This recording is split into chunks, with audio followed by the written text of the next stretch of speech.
Mutton biryani রাখছো না? না মটন রাখি, আজকে রাখিনি। তো মটনও তোমার কাছে থাকে? হ্যাঁ। মটনে কি দাম আছে একটু বলো। 90 টাকা মটন 90 পার টাকা। প্লেট, 90 টাকা।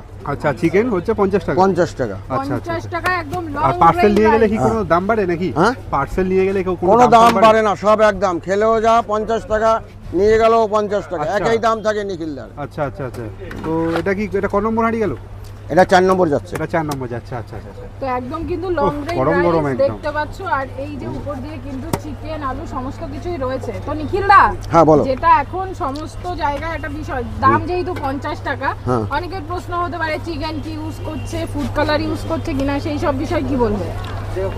হ্যাঁ, প্রশ্ন মানুষের মনে থাকে, হ্যাঁ, এবার করতেই পারে, ওই তা জায়গাটা নিয়ে কোনো একটু- বাধা নাই। তুমি একটু পরিষ্কার করে দাও। এইবার আমি যে রেটে মাল দেবো, অন্য কোনো বিরিয়ানি দেবো, কেউ দিতে পারবে না। হ্যাঁ। আর আমি তো লাভ করে ব্যবসা করি না আচ্ছা। যে আমি 1 প্লেট বিরিয়ানিতে 80 টাকা 90 টাকা লাভ করব। হ্যাঁ। ঠিক আছে, আমি মাত্র 2 টাকা লাভে ব্যবসা করি এখানে। হ্যাঁ, আচ্ছা। আমি বিক্রি করি বেশি, অল্প লাভে, 2 টাকা লাভে। হ্যাঁ, আচ্ছা, এই বিরিয়ানিতে কি কোনো ফুড কালার দেওয়া কোনো আছে? ফুড কালার নেই। এটা কত টাকা যাচ্ছে? এটা 50 টাকা যাচ্ছে। আচ্ছা আচ্ছা। 50 টাকায় অতটা কোয়ান্টিটির কিন্তু হ্যাঁ। বিরিয়ানি।